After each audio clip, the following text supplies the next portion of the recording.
তো গার্মেন্টসের মধ্যে যাই কাজ করার জন্য, আমরা কোরআন শরীফ পড়ার সময় পাই না, কিন্তু যখন সুই সুতা দিয়ে যখন জামা কাপড়গুলো সেলাই করি, সেলাই করব আর বলবো সুবহানাল্লাহ সুবহানাল্লাহ, সেলাই করব আর বলবো আলহামদুলিল্লাহ।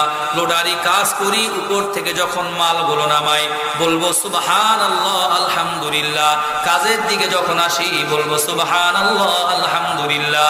এরকম হাঁটতে চলতে বসতে আর চলাফেরায় হাটে বাজারে সব জায়গার মধ্যে যখন হাঁটাহাঁটি করব, বেশি কোনো আমল করার প্রয়োজন নাই, শুধুমাত্র আল্লাহ আল্লাহ জিকিরটা করবেন। কে কে পারবেন দুইটা হাত তুলে আল্লাহরে দেখান।